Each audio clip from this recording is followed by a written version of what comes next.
말씀 열왕기상 19장 4절에서 5절 보겠습니다.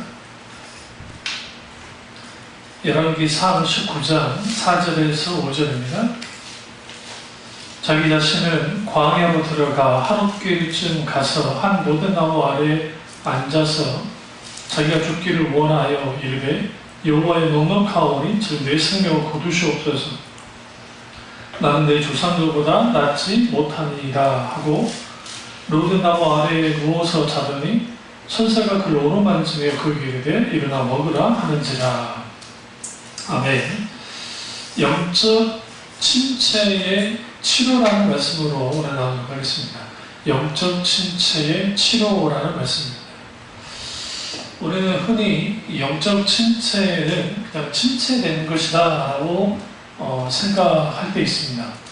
이 부분을 마틴 루더스 목사님의 책 영적 침체라는 책에서 영적 침체를 영적 질병이라고 진단했습니다. 병에 걸린 겁니다. 신자가 영적으로 침체되는 것, 그것은 영적 병이 걸린 것이기 때문에 그 영적 병을 반드시 치료해야 됩니다.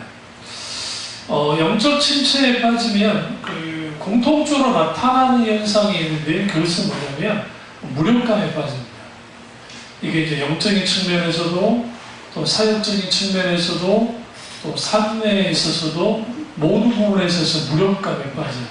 그 무력감이 빠지면 하나님께 마땅히 드려야 될 은혜의 수단들에 대해서 소홀하기 시작합니다.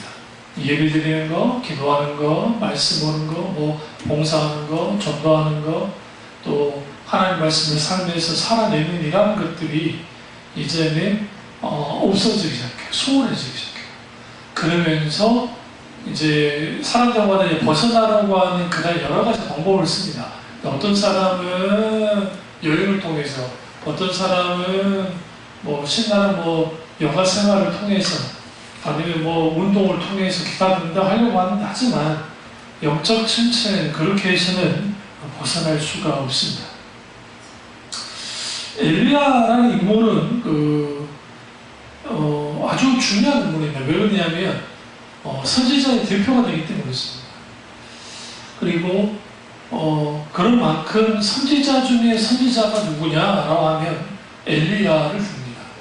근데 그 엘리야가 아주 나약한 인간의 모습을 보여주고 있습니다. 본문을 보면 그를 통해서 비가 내리지 않는 하나님의 놀라운 기적이 일어났고, 그를 통해서 불의 응답이 일어났고, 또 그를 통해서 비가 내리는 놀라운 기적 역사가 나타났음에도 불구하고 그는 한방에 이세벨이 오늘 그를 죽이겠다라고 하는 그 말 한마디에 그가 이제 완전히 땅에 떨어져 버립니다.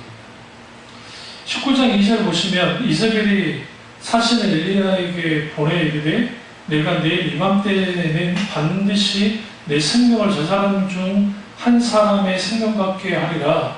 그렇게 하지 않으면 신들이 내게 벌 위에 벌을 내림이 마땅하니라 한지라. 여기서 좀 이상한 거 좀 생각 잘 해주세요.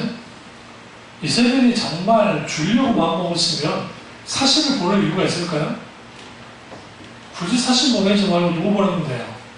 군인 보내야죠. 군인 보내가지고 잡아들이면 되잖아요. 그래서 이세벨이 지금 공간 협박하고 있는 겁니다. 이세벨이 지금 누구를요? 저기 엘리야를 죽이기가 쉽지 않은 상황이에요. 왜 그러냐면 그 이스라엘 백성들이, 북이스라엘 백성들이 갈멜산에서 불행하다는 것을 봤거든요. 적어도 엘리야가 능력 있는 선지자라는 것을 알았거든요. 그런 상황에서 이세벨이 엘리야를 죽이는 게 정치적으로 봤을 때 신앙 다 따라가지고요. 정치적으로 봤을 때 쉽지 않습니다, 사실. 그러니까 사실 보는 거예요. 만약에 그게 아니라고 한다면 당연히 군대를 보내가지고, 군인을 보내가지고 잡아들이면 되잖아요. 그거 죽이면 되잖아요. 그렇게 하지 않았다는 거죠. 이건 뭐냐면 공간 협박한 거죠. 그 협박이 넘어간 겁니다. 그리고 그가 자기 형편을 보고 일어나서 자기 생명을 위해 도망치는 거예요. 여기서 좀 이상한 걸 뭘 발견할 수 있냐면요. 이세벨에게 죽이겠다고 그렇게 공간 협박을 했는데 이제 시내산에서 영적을 회복하고 난 다음에 다시 그가 북이스라엘로 들어가거든요. 이세벨이 죽였나요? 그냥 죽일 수 없었어요. 물론 하나님이 보호하셨기 때문에 있지만 이미 엘리야에 대한 소문이 다 들린 거예요. 북이스라엘. 그러니까 적어도 북이스라엘 백성들이 하나님께 회개하고 돌이키진 않았지만 엘리야를 통해서 어떤 기적이 일어났다는 것을 알고 있거든요. 그런 의미에서 우리가 이제 들여다보시면 우리가 영적 침체는 우리가 생각할 때 막 뭔가 하는 일이 안 되고 사역이 막히고 하면 영적 침체가 있을 것 같은데 그렇게도 있지만 왕성한 사역의 성공되기는 반드시 있어요. 공허함이 있거든요. 연예인들이 특별히 가수들이 왜 힘드냐면 가수들이 화려한 무대에 탁 쓰잖아요. 어마어마한 사람들이 열광 가운데 있다가 무대가 다 끝난 다음에 할 때 공허함이 있다는 거예요. 싸인가 누군가 그랬다던데 누가 그랬다는 까먹었는데요. 그 가수 하나가 싸이는 아니었던 것 같고 어떤 가수 하나가 몇만 명이 모인 콘서트장에서 몇만 명이 모인 곳에서 콘서트를 다 했어요. 그 이제 타운도 다 돌아가잖아요. 그리고 이제 무대에 철거할 때까지 같이 가만히 있었대요. 그때 밀려오는 그 외로움, 밀려오는 이게 아무것도 아닌 것 같은 느낌. 그러니까 공연할 때는 좋은데 공연 끝나고 난 다음에 그 공허함이 있거든요. 그 공허함. 그러니까 뮤지컬 배우들이 막 화려하게 막 할 때는 좋은데 관객에서 딱 빠져나가면 있는 그 외로움이 있거든요. 그 공허함. 인기가 많아졌어요. 그러니까 영적으로 우리는 착각하는 게 내가 영적으로 성공하고 영적으로 뭔가 큰 일을 이루면 영적인 침체가 없을 것 같은데 그렇지는 않다는 거예요. 인간은 본시 약하기 때문에 영적 침체가 올 수가 있습니다. 엘리야 같은 사람이 영적 침체에 빠졌는데 우리 같은 사람 말할 것도 없죠. 영적 침체에 빠지면 신앙생활의 즐거움을 잃어버립니다. 믿음의 확신이 흔들리게 돼요. 그리고 열심과 헌신도 식어집니다. 그리고 쉽게 의심하고 쉽게 불안해하고 쉽게 조급하고 쉽게 두려움에 빠져요. 쉽게 실망합니다. 그리고 영적 침체에 빠지면 결정적인 게 그리스도인으로서의 모습을 잃고 가요. 그러니까 엘리야가 이렇게 말한 거 아닙니까? 여호와는 내 생명을 취해가는 하잖아요. 그가 어디까지 도망치냐면 3절을 보시면 자기 생명을 위하여 도망하여 유다에 속한 브엘세바에 이르렀어요. 그의 사환을 그곳을 머물게 하고 광야에 들어갔어요. 그러면 브엘세바에 머물렀다라는 거, 그럼 남유다 영토까지 들어왔어요. 그 북이스라엘 군대가 남유다 영토까지 못 들어올 거 아니에요. 적어도 물론 이스라엘 시대, 헤롯 시대에는 남유다와 아주 사이가 좋았어요. 그런 관계이긴 했지만 그래도 함부로 군대를 끌고 들어오기는 쉽지 않는 상황인데 그것도 불안했나 봐요. 그러니까 뭐 하느냐? 아주 그냥 이스라엘이 찾지 못하도록 광야로 들어가 버리는 어딘지 모르고 광야. 이게 이제 영적 침체에 빠진 사람의 특징인데요. 피하는 거예요. 그러니까 문제를 피하고 환경을 피하고 상황을 피합니다. 그리고 하나님 앞에 죽으려고 하죠. 말도 안 되는 이제 소리를 이제 이렇게 하게 되는 거죠. 우리가 갈멜산에서 이스라엘까지가 44.7km 정도 되는데 엘리야가 어떤 사람이냐? 그 갈멜산에서 이스라엘까지 성령의 충만을 입고 달려갔어요. 마차보다 빠르게. 얼마나 강력한 하나님이 있었어요. 누구도 그렇게 빨리 다른 사람 없을걸요? 마라톤을 했으면 세계 신기록을 깨우고 나왔을 거예요.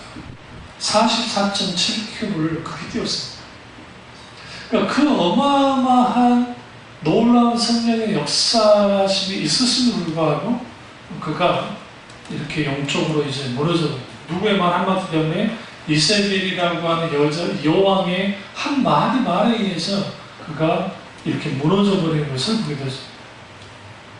그럼 왜 엘리야가 영적 침체에 빠졌을까요? 엄청난 영적 성공을 했으니까 그런 겁니까? 아니요, 그거는 이유가 되지 않고 하나님의 말씀보다는 사람의 말에 귀를 기울여져요. 그러니까 이세벨의 말이 더 크게 들려요. 만약에 자기가 죽기를 각오했다고 하면 이세벨의 말에 의해서 흔들리지 않았을 겁니다. 움츠렸을지 모르지만. 근데 그가 생각했을 때 이 정도 기적인 역사가 나타났으면 아합도 회개하고 적어도 이스라엘을 쫓아내버리고 이스라엘이 달라질 줄 알았는데 달라진 게 하나도 없거든요. 제가 볼 때 본인 혼자가 있는 것 같거든요. 그러니까 그런 속에서 영적 침체에 쭉 빠지니까 이제는 그가 사람의 말이 있고 하나님의 말씀처럼 들리는 거죠. 그래서 무너져 버려요. 이것은 결국은 그가 영적으로 우리도 이제 조심해야 될 게 뭐냐면 그 영적인 성공을 이렇게 성공가도로 달린다고 해서 우리에게 영적 침체가 없지는 않다는 거고, 이용규 선교사님이 말했던 것처럼 그 간증 이제 쭉 들어보시면 요즘 뭐 계속 나오는 간증이 다 그 간증들이 다 비슷한 내용들이에요. 워낙 오랫동안 간증을 했기 때문에. 그런데 간증이나 책에 나오는 내용들은 대부분이 다 걸러져 나온 거기 때문에 사람들은 그 걸러져 나온 거만 본다는 거예요. 그러니까 사실상 그러면 성공 케이스, 그 다음에 실패 케이스도 있지만 이제 극복한 케이스가 나오니까 그러는데, 생각보다도 많은 부분에 있어서 여러 어려움이 있고 아주 힘들고 아주 영적으로 침체될 때도 많다는 겁니다. 사람들이 그 간과한다는 거예요. 비슷한 거예요, 다들. 영적으로. 엘리야가 19장 오늘 보면 읽었던 4절 후반절을 보시면 여호와여 넉넉하오니 집중하세요. 이 넉넉하다는 게 이제 enough라는 영어 단어 있죠. 충분하다는 거. 하나님 이제 충분합니다. 이제 난 더 이상 살아갈 이유가 없습니다. 그러니까 자기 자신이 하나님 앞에 넉넉하다는 거예요. 뭐가 넉넉해? 이제 내가 사역할 것도 하나도 없으니까 이 정도면 됐어요. 이 정도면 됐으니까 이제 그만하시죠. 그만하시고 나 죽여주십시오. 그러니까 우리가 한계 상황에 딱 휘둘리면, 몰리면 사람들이 이제 영적으로 이런 상황에 빠져요. 그 한계 상황에서 하나님을 찾긴 했어요, 엘리야가. 그래서 이제 감사한 건데, 문제는 그냥 죽여달라는 게 문제지. 살려달라는 게 아니에요. 여기서 우리가 뭘 볼 수 있냐면, 엘리야의 영적 무력감과 절망. 여기서 우리가 또 하나 발견할 게 뭐냐면, 우리가 절망하되 하나님 앞에 절망해야 돼요. 하나님 없이 절망하면 심각한 거다. 그러니까 시편 기자가 내 영혼 어찌하여 낭망하는 모 하잖아요. 낭망이라고 하는 게 이제 한국말 이제 한자로 하면 그냥 걸러 넘어졌다는 거예요. 떨어진다는 거죠. 소망이 탁 사라져버리는 거죠. 근데 그 낭망하는데 미끄러져 넘어지는 상태인데, 그런 상태인데 그 영혼을 향해서 그러잖아요. 내 영혼은 낭만치 말하라 하겠어 그러잖아요. 사탄이 우리를 공격할 때 가장 좋은 무기가 낭망 혹은 절망하게. 엘리야가 절망한 거야. 이제 내 사역은 끝났다. 하나님 인업합니다. 충분합니다. 이 정도면 됐습니다. 그만하십시오. 넉넉합니다. 이제. 그러니까 좋은 의미의 넉넉함이 아니에요. 그러니까 그런 의미로서 그가 하나님께 다가왔고, 그냥 하나님은 뭐하고 계세요? 보시면 5절 보세요. 로드나무 아래에서 누워서 잤어요. 왜 누워서 잤을까요? 힘이 빠진 거죠. 근데 여러분, 우리가 로뎀나무에 있는 오해가 있는데요, 우리 소나무 생각하면 안 됩니다. 우리 은행나무 생각하면 안 돼요. 우리 여기 가로수 나무, 큰 가로수 나무 같은 생각하면 안 되고, 이 덩쿨 같은 거예요. 햇빛을 그렇게 차단해주지 못해요. 그러니까 이 말은 무슨 말이냐면, 엘리야가 살 마음이 있었으면 그냥 그늘을 찾아가지고 밤이 그늘이 있든지 아니면 좀 나무라도 좀 있는 곳에서 있든지 할 거 아니에요. 제가 사하라 사막에 있는 보니까 그 엄청난 사하라 사막에도 나무들이 있더라고요. 큰 나무들이. 많지는 않지만 어쩌다 한 번씩 있더라고요. 그 밑에서 우리 연예인들이 쉬는 걸 봤거든요. 그런 나무를 찾았겠죠. 그 사람들이 사하라 사막에 이제 거기를 건너는데 11시가 돼서 처음이니까 어떤 거로 가다가 다 지친 거예요. 피디도 쓰러지고 막 쓰러지는 게 온도가 몇 도인가 봤더니 이제 체감 온도 아니에요. 그냥 실제로 온도가 56도, 영상 56도, 58도 올라가더라고요. 드러나 봤어요, 58도? 상상하시죠? 우리 지금 서울이 오늘 31도가 32도라며요. 이것도 도무지 살겠는데 세상에. 그러니까 그 그늘 찾아가지고요, 누워있는데 한 3시간, 4시간 누워있는데 뭐라고 하냐면 누워있는 것도 곤욕이라고. 빨리 이것을 벗어나고 싶은데 프로그램을 해야 되니까 벗어날 수도 없고, 또 거기는 더운 바람이 막 부니까 텐트를 칠 수도 없어. 그 그늘막을 칠 수도 없어. 더운 바람이 막 부니까 상황에서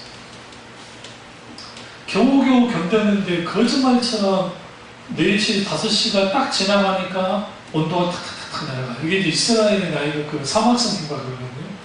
그게 은사교수님이 이스라엘의 여름, 예루살렘에서의 여름은 아주 극단적이라는 거예요. 그러니까 어떤 극단적이냐면 엄청 뜨겁대요. 이거 죽을 것 같죠. 너무너무 뜨거워서 못 살 것 같아요. 그런데 이제 제가 말하는 3시가 4시, 4시가 딱 되면 거짓말처럼 지중해에서 바람이 唰 갑자기 불어온대요. 불어온대요. 그러면서 순식간에 차가운 바람이 확 휘몰아치면서 시원하게 만들어요.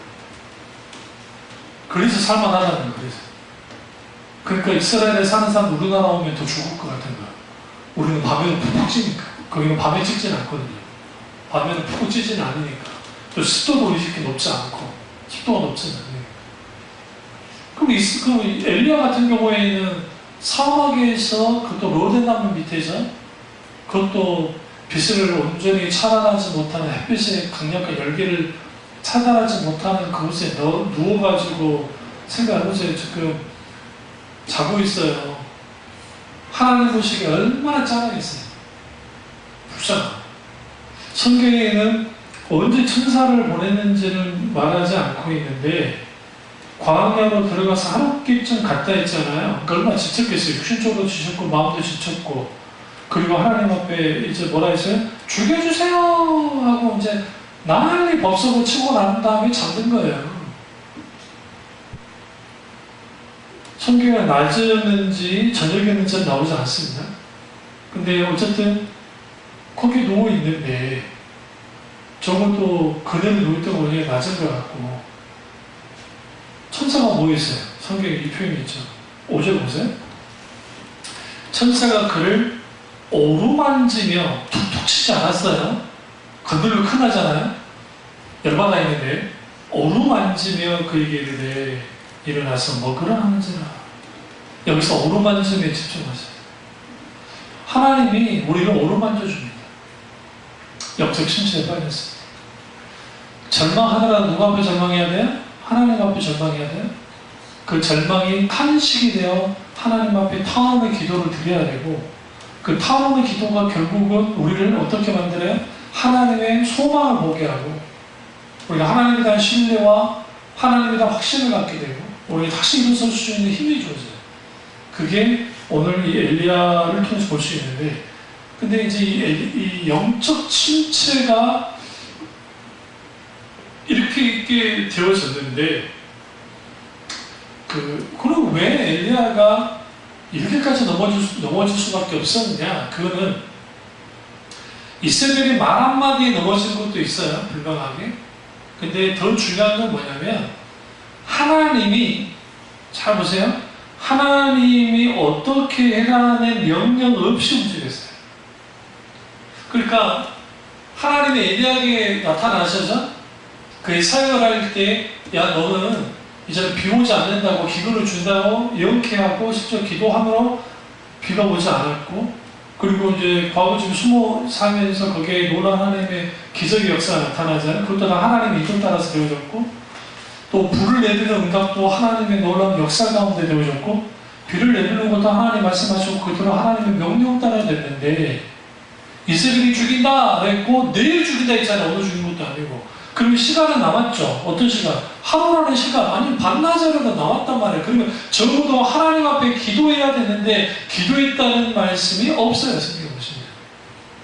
많은 사람들이 영적 침체에 빠진 이유는 뭐냐면 우리가 그 균형이 무너지는 거예요. 그 영적 균형이. 그게 조그만 틈이라 할지라도 영적인 대단한 성공을 해도 대단한 일들이 이루어져도 넘어져요. 그러니까 우리가 주일예배가 별거 아닌 것 같은데 주일예배 한번 빠지면 또 빠지고 또 빠져요. 우리 성경 읽을 때 한 번 안 읽으면 또 안 읽고 또 안 읽죠. 기도도 마찬가지입니다. 내가 기도를 생활 계속 했었는데 기도하는 게 한 번 딱 빠지면 그게 무너지는 것처럼 마치 뚝이 댐이 작은 구멍에 의해서 무너지듯이 그렇게 와르르 무너져요. 그러니까 오늘 엘리야가 하나님의 명령을 기다리지 않았어요. 명령을 기다리지 않고 그가 단독으로 움직여버렸어요. 뭐에 반응한 거예요? 사람과 환경과 상황에 반응해 버린 거예요. 하나님께 반응하지 않고. 그게 영적 침체에 빠진 겁니다. 우리도 마찬가지예요. 우리가 믿음으로 먼저 환경에 반응하지 못하면 처한 환경과 상황 때문에 우리는 뭐 해야 돼요? 뭐 하게 돼요? 결국은 그것에 집중하고 그것에 연연하다가 결국은 문제를 회피하고 도망치거나 때로는 거기서 넘어지고 아주 자빠져버리고 거기서 영적 침체가 일어나요.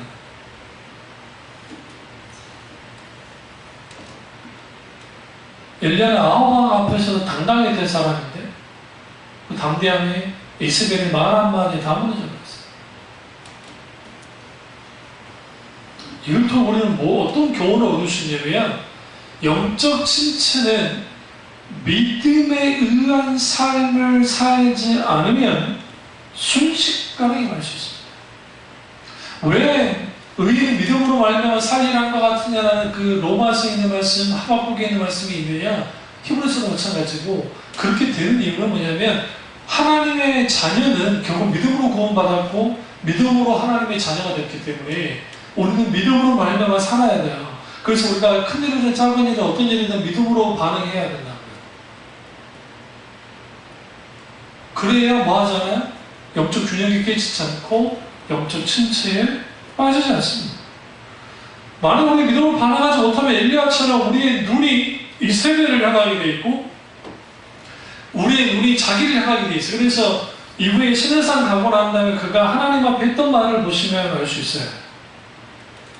10절을 보시면 그가 대답하되 내가 만군의 하나님 여호와께 열심히 유별하오니 이는 이스라엘 자손이 주의 언약을 버리고 주의 제단을 헐며 칼로 주의 선자를 죽였으며며 오직 나만 남았거늘 그들이 내 생명을 찾아 빼앗으려 하나이다. 여기에서 오직 나만 남았거늘에 집중하죠. 아주 강조하죠. 나 혼자밖에 없습니다. 근데 내 생명을 빼앗으려 합니다. 내가 저들의 손에 죽기보다는 나 차라리 하나님 손에 죽고 싶습니다. 라고 하는 거예요. 여기서 우리가 또 하나 볼 게 뭐냐면 10절에 내가 만군 하나님 하면서 내가 나만 계속 뭐라고 해요? 나 하죠. 계속 내가 들어가죠. 이만큼 뭘 의미하냐면 영적 침체에 빠지는 가장 근본적 이유는 뭐냐면 우리 시선이 하나님이 아니라 환경, 상황, 물질, 사람에게 두면 영적 침체에 빠질 수밖에 없고 그 영적 침체에 빠지면 곧장 일어나는 게 뭐냐면 자기를 향해 계속 내가 중심이 되는 거예요. 내가 내 관점, 내가 내 생각, 내 느낌, 내 힘, 내 상황, 내 환경이 굉장히 소중해지는 거예요. 중요해지는 거죠. 그걸 강조하는 거예요.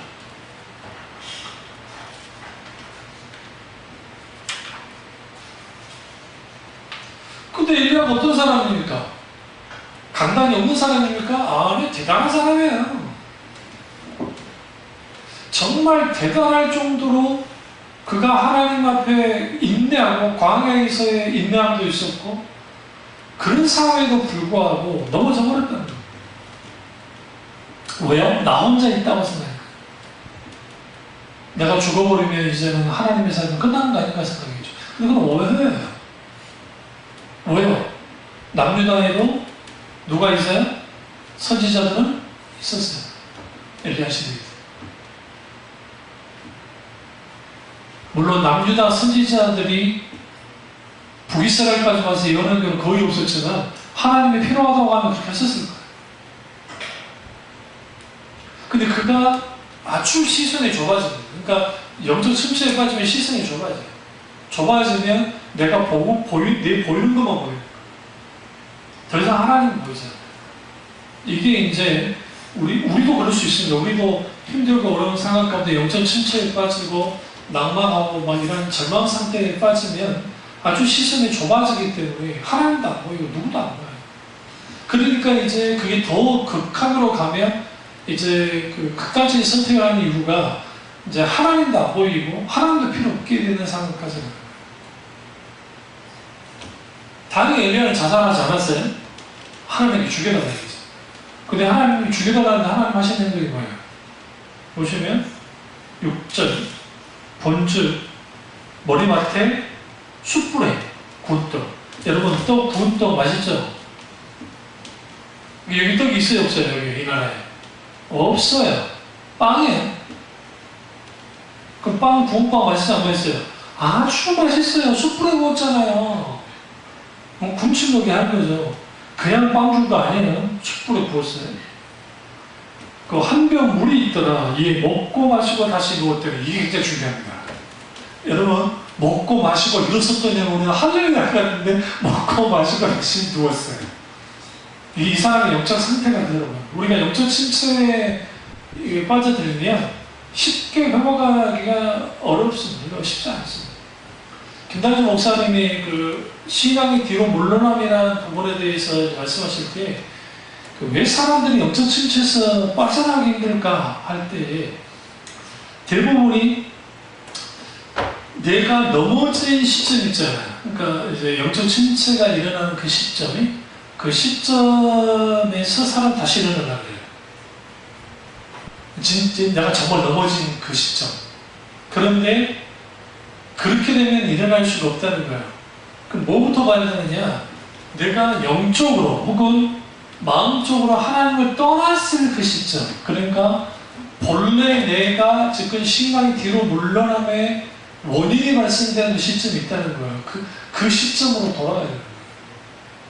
하나님께 물어야 돼요. 내가 어디로부터 잘못된 것입니까? 하나님, 내가 어떻게 해야 됩니까? 깨닫게 해라 기도하십니다.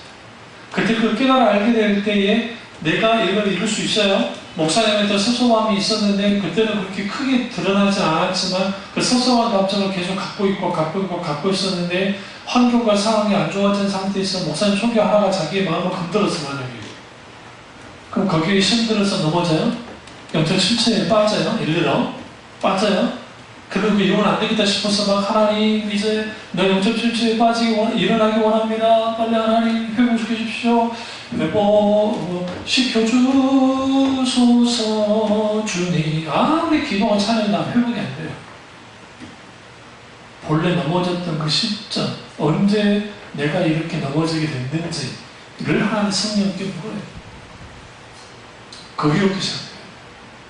그게 이걸 이제 신학적인 표현으로 부단한 회개가 필요해요. 하나님은 철저히 엎드리면 시간은 늦어져도 그 늦어지지만 적어도 온전히 회복될 수 있어요. 문제는 이거예요. 신앙 연조가 오래되면 오래될수록 영적 침체에서 벗어나기 힘든 이유가 뭘까요? 여러분 생각할 때 초심자 할 때는 이거 금방 일어나요. 왜 그러죠? 받은 은혜가 많아서 그래요. 무슨 말이냐면 신앙 연조가 긴 상태에서 놀라운 하나님 역사, 성령의 역사들을 많이 겪은 거예요. 그러면서 침체와 회복이라는 것을 많이 경험하고 올라가요. 경험을 해요. 그런데 이게 이제 신앙 연조가 가면 갈수록 하나님에 대한 열망과 은혜가 많이 사그라들고 하나님 은혜가 잘 안 되는 거예요. 그러니까 웬만한 은혜로는 일어나기가 쉽지가 않게 되는 거예요.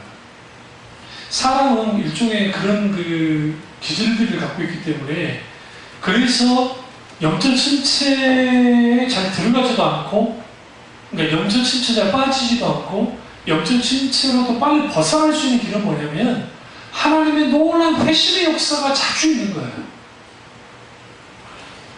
자주 있는 거예요. 자주 일어나는 거예요. 성령의 놀라운 역사 속에서 내 마음을 돌이키고 회개하고 돌이키는 그 회심의 역사가 많아지면 많아질수록 무슨 일이 벌어지냐? 영적 침체의 기간이 길지 않아요. 금방 회복해요. 그게 영적 침체로부터 벗어날 수 있는 아주 좋은 방법이에요. 그러니까 여러분 우리가 이런 경우 있어요.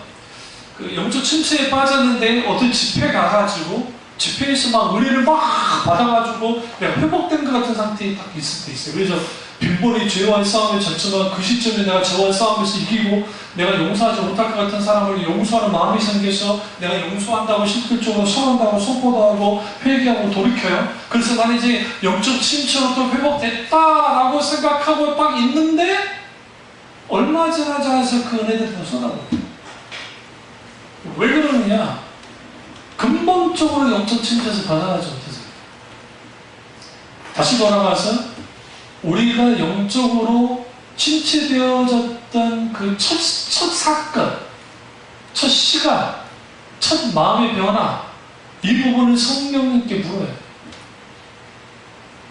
그게 어떻게 해서 이렇게 커져 나왔는지 그것이 분명하게 다루어져야 성령의 놀라운 역사 가운데 다루어져야 우리의 영적 침체로 벗어날 수 있습니다.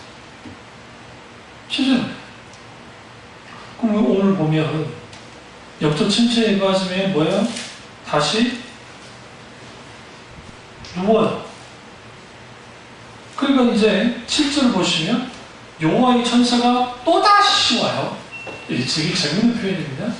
또다시 와요. 어루만졌어요. 이르되 뭐하라 먹어라? 일어나 먹어라. 내가 갈 길을 다 가지 못할까 하더라 하는지라. 그러면 여기서 여러분 처음에는 먹고 줬고 먹으라 했고 누우니까 천사가 일시적으로 떠났어요. 그리고 또 다시 또 왔어요. 어루만졌어요. 일어나 먹으라 했어요. 네 갈 길을 다 가지 못할까 하는지라. 드디어 하나님의 번색이 드러나는 거예요. 네 갈 데가 있어. 그게 먹어야 돼. 주칠 거 안 되잖아. 8절에서 일어나 먹고 마시고 그 음식물의 힘을 의지하여 40주 40야를 가서 하나님의 산 호렙에 이르니라. 여기서 우리가 좀 아셔야 되는 게 호렙산은 신의 산이에요. 이제 이름이 좀 그렇게 호렙으로도 호렙산으로 불리기도 하고 신의 산으로 불리기도 해요. 그런데 이 신의 산을 떠오르는 게 누구예요? 모세죠. 모세가 십계명을 받았던 거, 하나님의 계명을 받았던 거. 근데 이 브엘세바 그리고 아마 여기가 유다 광야 이제 유대 광야라고 좀 보는데 그 광야에서 시나이 쭉 보면 저 밑에 이집트와 이제 그 읽어보면 이집트예요. 홍해 걸어서 올라가면 이집트 가는데 쭉 밑에까지 있는 데가 이제 그 호렙산이에요. 근데 거기까지 가는 길이 장정이 마음만 먹으면 한 3일이면 갈 수 있어요. 3일. 그러니까 애들이나 막 노약자들을 데려가면 한 6일에서 7일 정도면 충분히 들어갈 수 있는 곳이에요. 며칠 걸렸다고요? 40일. 적어도 천사가 뭐 했을까요?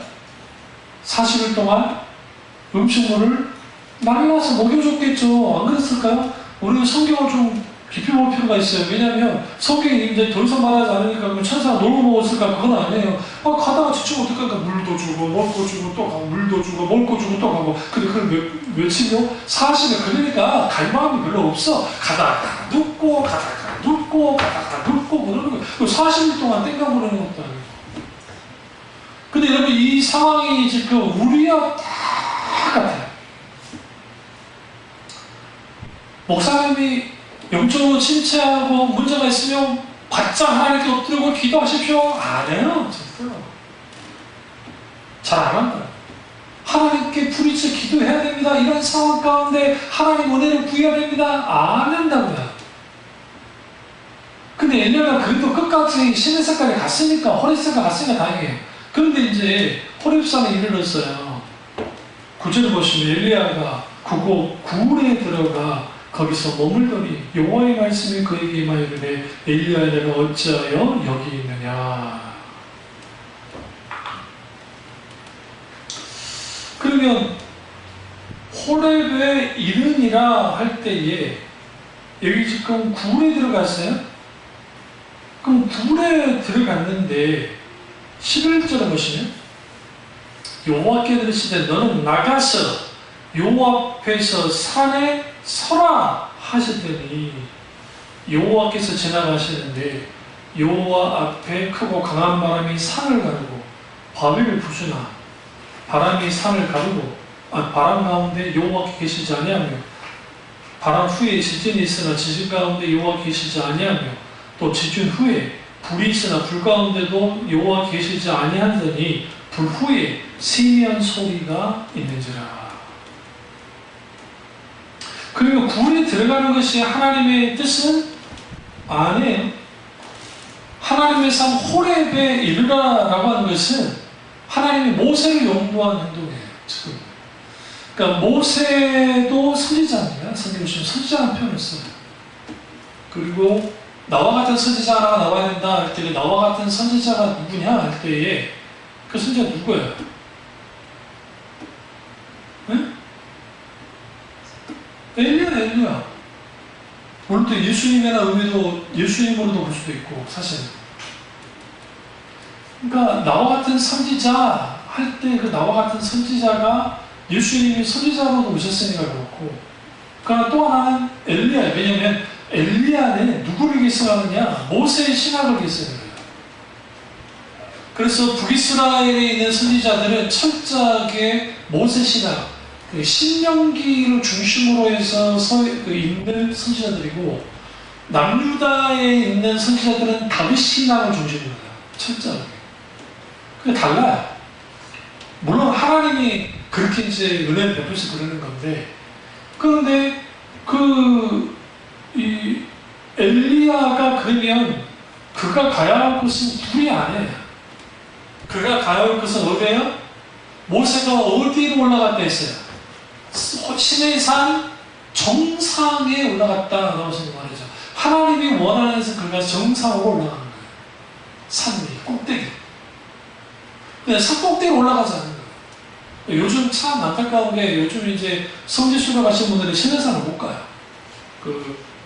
우리나라 목사님들이 성지순례 갔다가 테러로 몇 분 돌아가셨잖아요.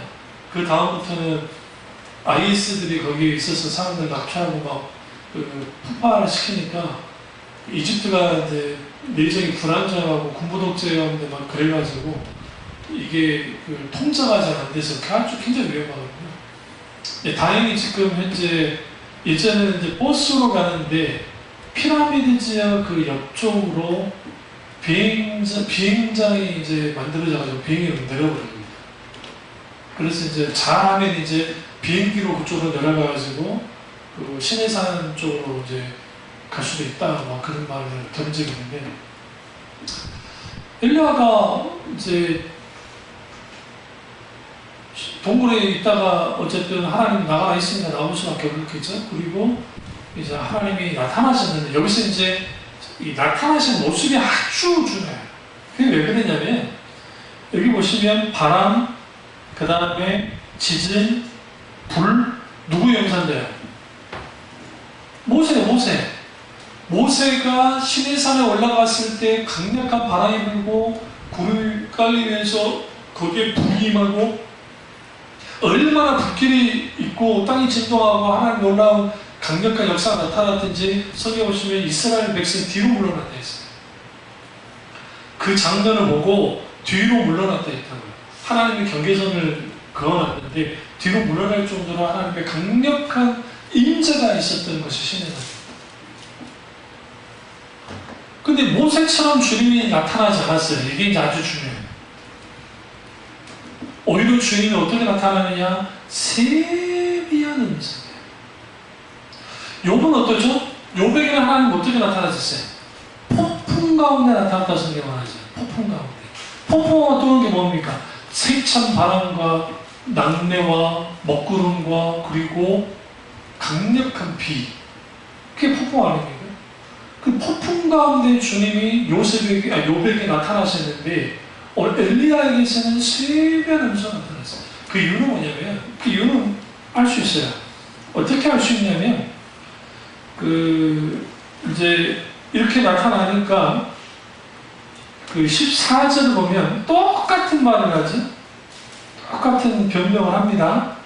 나만 남았습니다 하니까 15절에 여호와께서 그에게 이르시되 너는 내 길을 돌이켜 광야를 통하여 다메섹에서 이르러 하사엘에게 기름을 부어 아람 왕이 되게 하고 너는 또 nim시 아들 예후에게 기름을 부어 이스라엘 왕이 되게 하고 또 아벨 모홀라 사바스의 아들 엘리사에게 기름을 부어 너를 대신하여 선지자가 되게 하라. 하사엘의 칼을 피하는 자는 예후가 죽일 것이요 예후의 칼을 피하는 자를 엘리사가 죽이리라. 그러나 내가 이스라엘 가운데 7,000명을 넘기리니 다 바알에게 무릎을 꿇지 아니하고 다 바알에게 입맞추지 아니한 자니라. 여기서 여러분 사실 하사엘에게 엘리야가 기름 못 부어요. 엘리야는 승천해버려요. 그럼 하사엘에게 진짜 누가 기름 부었냐? 엘리사가 부어요. 엘리사가. 그러니까 엘리야의 사역과 엘리사의 사역이 똑같아요. 같아요. 그래서 사람은 다르지만 사역이 똑같아요. 그래서 실제로 예후에게 기름 부은 자도 엘리야가 아니에요. 엘리사가 기름 부어요. 그래서 그 기름을 붓는 게 그렇게 되죠. 그런데 왜 그러면 하나님이 엘리사의 살아생전에 하지 않을, 그러니까 그가 할 건 아니었는데도 불구하고 이런 사역을 보여주셨어요. 그리고 7,000명이 남아있다는 사실을 보여주셨어요. 그 이유는 뭐냐면 이게 엘리야가 왜 무너졌는지를 알게 하시는 거예요. 그러니까 엘리야의 생각에 이 정도 하나님의 역사를 했는데도 넘어뜨릴 수 없는 존재들이구나. 더 이상 사역에 희망이 없었는데 하나님이 천사진 하나님의 비전을 보여줘. 그리고 여러분 성경 보세요. 이후에 엘리야의 활동이 안 보여요. 거의 이상할 정도로 성경 보세요. 바통을 누가 이어요? 엘리사가 이어요. 그러니까 간간히 엘리야가 조금씩 나오긴 하지만 중요할 때, 아주 중요할 때, 그러니까 엘리사에게 기름을 붓거나 굉장히 중요한 상황이면 좀 등장을 하는데 자연스럽게 누가 등장하느냐? 엘리사가 등장하시는. 하나님 눈에는 또 다른 엘리야예요. 이것을 통해서 하나님은 뭐하느냐? 지쳐버린 영적 침체, 번아웃된 영적으로 탈진해버린 엘리야를 하나님이 어떻게 하나님의 청사진을 보여줌을 통해서요. 하나님의 계획을 보여줌을 통해서 그를 회복시킵니다. 마찬가지예요. 우리가 각기 영적 침체는 여러 이유가 있어요. 죄 때문에 그럴 수도 있고 영적인 게으름과 나태함 때문에 그럴 수 있고 어떤 심각한 고난과 문제 앞에서 넘어져서 그럴 수도 있고 때는 육체적인 질병이 걸려서 거기에 어떻게 잘하지 못하다가 그렇게 그럴 수도 있고 교만하고 뭐 영적으로 그게 성공을 했는데 거기에서 오는 그 소위 말하는 그 공허함 때문에 넘어지기도 하고 사탄의 유혹 때문에 넘어지기도 해서 또 신앙관리를 잘못해서 신앙의 균형이 깨져서 그러니까 혹자는 이런 말을 해요. 영적 침체의 이유는 수만 가지라는 거예요. 어떤 상황 속에 영적 침체에 쉽게 빠질 수 있어요. 그래서 우리 영혼이 깨어있어서 근신하에 깨어있어서 지속적으로 하나님 그 은혜 가운데 회심하고 은혜가 부어지고 자기 영적 관리를 하면서 내가 깨어있지 않으면 영적 침체는 누구나 있습니다. 겉보기에 목사님들이 안 그런 것 같아요.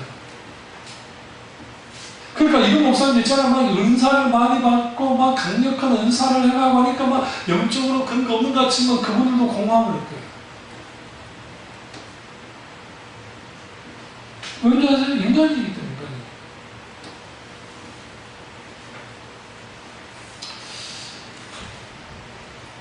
그래서 이렇게 되어졌는데 그 영적 침체를 하나님 어떻게 치유하셨느냐? 하나님의 처방은 뭐였느냐?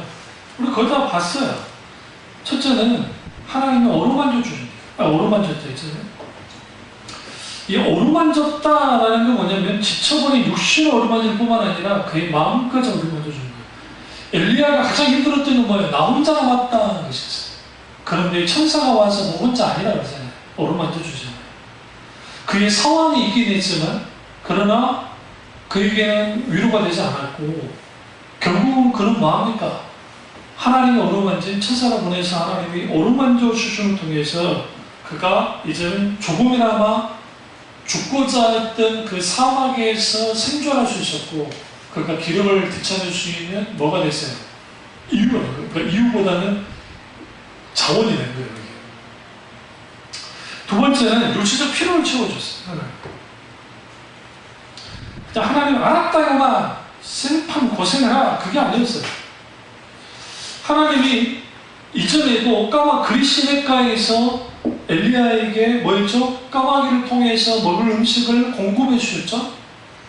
그리고 사막 과부집에서 마르지 않는 기름과 밀가루를 공급해 주셨잖아요. 근데 그 놀라운 하나님의 일들을 이제는 광야에서 하나님이 뭐 하셨어요? 먹을 것을 공급했어요. 근데 그냥 먹을 게 아니고 숯불에 구운 바게트 빵 같은 엄청난 맛있는 빵을 먹었단 말이에요. 숯불에 구운 빵. 따뜻한. 적어도 며칠 동안요? 40일 동안 하나님이 그 물도 없이 어떻게 40일 동안 거기를 갈 수 있어요? 하나님이 지속적으로 공급해 주셨을 거예요. 그 공급함이 있는 거예요. 그러니까 사자가 와서 또 먹어라. 그러니까 하나님은 그가 40일 동안 하나님이 공급하지 않았다 할지라도 분명한 것은 40일 동안 광야길을 가면서 그가 충분히 가고 남을 만큼의 육체적인 음식을 어쨌든 공급한 건 사실이라는 거죠. 그리고 세 번째는 하나님의 명령대로 호렙산에 이르도록 하셨어요. 이게 아주 중요합니다. 결국은 하나님이 원하는 뜻 가운데에서 그가 영적 침체에 빠졌어요. 만약에 엘리야가 중도 포기했으면 하나님이 죽여버렸을지도 몰라요. 근데 이 종이, 엘리야라는 이 종이, 하나님의 종이 본시 하나님을 뜨겁게 사랑하는 사람이고 목숨까지 하나님께 내렸던 사람이기 때문에 하나님의 명령을 따릅니다. 차라리 하나님께서 이런 거 좀 생각 안 해보셨어요? 로덴 나무 밑에서 막 그러고 있을 때 호렙산에 가서 내가 네한테 할 말이 있어. 근데 이거 다 말해줘요. 그리고 구조 호렙산까지 안 가고 구조 호렙산까지 안 가고 그냥 거기에서 말해주시면 되잖아. 근데 왜 호렙산까지 가겠냐? 모세. 이스라엘 광야 이스라엘 백성들이 출애굽하고 난 다음에 완전히 바뀌어요. 어디서 바뀌냐면 시내산에서 하나님의 계명을 받고 난 다음에 그 전과 후가 완전히 달라요. 어떻게 다르냐면 계명을 받기 전에는 하나님의 법이 없었죠. 그러니까 하나님의 법이 없었어요. 하나님의 백성을 할 수는 없어요. 아직. 그리고 하나님의 백성으로서의 그 정체성이 없어요. 거기에. 법도 없고 정체성도 없어요. 법은 뭘 상징하죠? 나라가 있으면 법이 있죠. 하나님의 나라가 이미 그들에게 그러니까 이스라엘 하나님의 왕이 되는 나라가 아직 가나안 땅이라는 영토 안에 들어가진 않았지만 세워졌다는 것을 분명히 선언하는 거예요. 하나님이 지금 거기서 하나님의 법을 세우는 통해서 법 없는 백성은 백성이 아니니까. 그러니까 호렙산 그럼 호렙산 갈 때는 언제냐면 출애굽하고 난 다음에 약 한 1년 한 반 정도 지난 다음에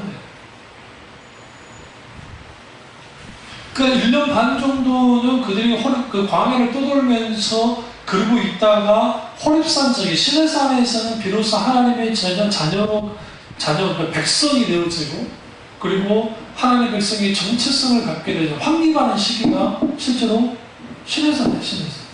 거기서 성막을 어떻게 할지 그리고 하나님이 직접적으로 이전에 성막이라는 것을 임재해서 들어오시고 거기에 하나님이 어떻게 그들을 인도하시는지 다 드러나요. 실제로 하나님이 통치하는 것이 드러납니다. 엘리야에게 이걸 보는 거예요. 내가 지금 아주 하나님이 없는 곳, 하나님을 부인하고 하나님을 대적하는 북이스라엘 땅에 이제는 하나님이 다시금 법을 세우겠다는 거예요. 하나님의 법을. 하나님의 공의를 세우고 하나님이 이제 다시 회복하겠다. 그리고 역사적으로 개입하겠다. 나를 없다고 하지만 내가 역사의 주관자라는 것을 모든 것을 내가 주인이자 내가 왕이라는 것을 하나님이 보여주는 게 신해산이에요. 그러니까 하나님만이 왕이시다. 하나님의 주권에 대해서 온전히 드러나는 게 신해산에서의 모세를 향한 것이었으니까 엘리야가 그걸 똑같이 보여주는 거예요. 그것이 그대로 일어나는 거예요. 그 사건 속에서. 그러니까 그가 어떤 경우에라도 오늘까지 간 게 중요한 거야. 그러니까 우리가 사역을 하면서 마찬가지죠. 저도 마찬가지고 아직 목회가 그렇게까지만 하지 않았지만 끝까지 사역이 나가는 것이 그게 하나님의 뜻이에요. 쉽지 않죠. 하나님의 뜻 가운데서. 네 번째는 하나님의 세미한 음성을 들어야 됩니다. 큰 음성 아니에요. 세미한 음성이에요. 이게 자세히 들어봐야 돼요. 여기서 중요한 게 재밌는 게 뭐냐면 이걸 좀 시청각적으로 좀 생각해보세요. 크고 강한 바람이 산을 가르는 소리가 들렸고 바위를 부수는 소리가 이게 얼마나 무섭게 생각해보세요. 근데 바람 가운데 누가 계시지 않았어요? 여호와가 계시지 않았어요. 누가 한 거예요? 엘리야가 한 거예요. 그러니까 엘리야가 영적으로 얼마나 깨어있는 사람인지 알 수 있는 게 그분이 계시지 않았다는 거예요. 여러분 우리 열왕기 상하를 누가 썼을까? 열왕기 상을 누가 썼을까? 뭐 열왕기 하를 읽다 치더라도 누가 썼는지 잘 몰라요. 근데 이런 기록들을 쭉 보면 엘리야가 쓸 수도 있지 않을까? 뭐 그런 주장도 하는 분도 있는데 어쨌든 근데 이거죠. 불이 임했어요. 강력한 불이. 근데 그 불 가운데 들어가 계시냐. 누가 그걸 알았다고요? 엘리야가 알았다. 우리가 하나님 응답받을 때 영적 침체로부터 벗어날 때 어떤 사람은 불 같은 역사 속에서 회복되는 사람이 있을 것이고 어떤 사람은 강한 바람 같은 소리 있을 수 있는데 엘리야를 회복시키는 것은 하나님의 말씀이었어요. 다시 말하면 하나님의 계획, 하나님의 뜻이었어요. 그 뜻이 비춰지자 언제 그랬냐는 듯이 엘리야가 달라집니다. 그리고 이제 보세요. 엘리야의 이전의 사역은 늘 도망자적인 사역이었어요. 삶이었어요. 잘 들여다보세요. 그럼 늘 도망치고 숨어 있었죠. 이제는 공공연하게 다닙니다. 누가? 엘리야. 숨어 있지 않아요. 더 이상 숨어 있지 않아요. 그 담대함이 어디로부터 주어지는 거예요? 하나님의 뜻, 하나님의 계획을 알았을 때. 그런 하나님이 이렇게 하실 것을 확신하고 신뢰했어요. 그리고 그 일들이 실제로 하나님이 실행하고 옮기시죠. 그래서 우리가 하나님의 음성을 듣는 것 신앙에서 가장 중요해요. 하나님의 음성을 듣는다는 것은 계시를 만나는 게 아닙니다. 그런 계시는 이미 성경 66으로 끝났고 하나님의 음성은 육성으로 듣는 음성은 전혀 없다고 할 수는 없어요. 그러나 그건 아주 드물고 하나님이 특별할 때만 하나님이 그렇게 하시는 것이고 대부분이 하나님의 말씀을 통해서 거의 대부분 성경 말씀을 통해서 하나님 말씀하시고 기록 가운데 어떤 감동 속에서 외적 감동으로 때로는 환상이나 때로는 꿈을 통해서 아니면 어떤 사람의 대화 속에서 말 속에서도 하나님이 말씀하시고 기타 등등 다양한 방법을 주는 게 주님의 음성을 들려줘요. 그때 그 하나님의 음성을 들어요. 주로 평소에 성도들은 뭐냐면 설교 말씀을 들을 때 주로 많이 하나님의 음성을 듣게 되는 거예요. 저도 마찬가지로 제 멘토되는 목사님들은 설교를 들으면서 또 성경을 읽는 것도 있지만 그랬을 때 거기에 하나님의 놀라우신 그 음성을 듣기도 하고 때로는 내가 설교 말씀을 준비하는 과정 속에서 하나님의 음성을 듣게 있어요. 그러니까 그 영적 유아 상태, 병적 유아 상태에 대한 설교를 제가 그때 준비를 했고 그 다음에 영적 그리스도에 대한 말씀을 준비했어요. 그런 상태에서 오늘 오전은 굳이 크게 뭐 말씀을 준비하는 이유가 별로 없었어요. 없었는데 하나님이 하도 감동하시길래 그래서 그래 감동하시니까 이제 뭐 이제 히브리어 찬양 틀어놓고 이제 목사님 속에서 하나님 비췄어요. 비추면서 그래서 쭉 보고 왜 신앙 성장하지 못하는 방해물들이 있는지 그래서 어떤 책 하나를 이제 거기서 좀 알게 됐고 그러면서 그 책이 여기 있습니다. 근데 그 책에 많은 이제 도움을 받으면서 뭐 다른 부분도 있지만 그걸 좀 한번 여러분하고 은혜를 나눌 건데 그러니까 그러한 그 하나님의 비추심들이 있을 때 아 이런 부분이 있구나 이 시대가 이런 상황 가운데 있는 거구나 그러니까 배우는 거죠. 배우는 거죠. 그래서 우리가 이 영적 침체는 우리 가운데 있는 이제 세계 음성을 들어야 되는데 여기서 이제 재밌는 게 이제 보셔야 되는 게 뭐예요? 엘리야가 계속 변명하죠. 10절에도 변명합니다. 하나님 엘리야가 어떤 일이냐고 변명하죠. 10절 보시면 그러다가 그 13절 굴 5개의 성에 소리가 그에게 임하였는데 엘리야야 내가 어찌하여 여기 있느냐 보세요. 굴 5개에 섰다라는 말이 뭡니까? 그러니까 굴 밖을 나왔어 안 나왔어요? 안 나왔다는 거죠. 그러니까 하나님 음성을 들을 때 굴 안에서 들은 거예요. 5개는 뭐죠?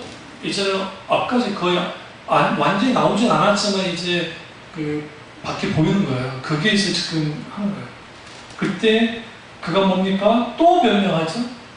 여기서 우리가 재밌는 걸 발견하는데 이 변명이라는 표현보다는 하소연이라고 보십시오. 그러니까 하나님께 하소연했어요. 근데 하나님이 답하지 않고 밖으로 뭐라고 그래요? 나가라.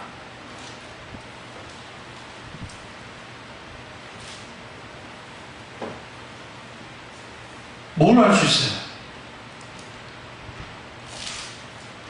우리가 하나님 앞에 하소연을 떠드는 순간 하나님 음성 못 들어요. 그러니까 계속 하나님이 너 여기 왜 있느냐라는 말 속에서 너 지금 하소연 들으려고 여기 있는 거 아니야? 너 여기 있지 말고 나가. 그러니까 여호와께서 뭐라고 그래요? 15절에 주님 하신 말씀은 충분하죠. 그 영적 침체에서 벗어나려면 처음에는 우리가 엘리야처럼 우리 하소연을 떠들어낼 수 있고 그거는 어떤 것은 자연스러운 거예요. 우리의 본능이에요. 본성이고. 근데 우리는 이후에는 뭐가 되어져야 돼요? 적어도 하나님의 음성을 들을 시간이 필요해요. 주여 말씀하셨소서 종이 듣겠습니다. 그런 사실을 가지고 들었을 때 하나님의 음성을 들을 때 영적 침체로부터 치유될 수 있어요. 벗어날 수 있고. 우리가 영적 침체에 빠지면 스스로 동굴에 들어가고 온갖 변명거리를 찾게 되어 있습니다. 그때 하나님 우리에게 말합니다. 너는 동굴에 왜 있냐? 동굴 밖으로 나오라 합니다. 내 스스로의 감옥에 있어. 스스로의 동굴에서 벗어나와서 밖으로 나와라. 내가 내게 할 일이 있다. 할 말이 있다. 스스로의 동굴, 자기 감옥에서 나와서 하나님 앞에 서야 돼요. 그래야 그 세미한 음성에 반응할 수 있어요. 그 세미한 음성을 잘 들을 수 있고. 하나님 이것을 통해서 우리에게 뭘 보여주시냐면 시나이산은 혹은 호렙산은 하나님이 모세와 대면해 주신 것이고 율법을 주신 것이에요. 근데 하나님이 엘리야를 만나주셨고 세미한 음성 가운데 엘리야의 마지막 사역을 구체적으로 알려주십니다. 그 혼자 변명하기 여지없던 그에게 그런 깜짝 놀랄 일이 있어요. 그게 뭐냐면 7,000명이나 있다는 사실을 알았어요. 그러자 엘리야가 뭐가 바뀌었어요? 태도가 바뀌었는데 어떤 태도가 바뀌었느냐? 나 죽어도 7,000명 남아있다는 거죠. 나 죽어도 7,000명 남아있고 또 그의 뒤를 이룰 수 있는 누가 있어요?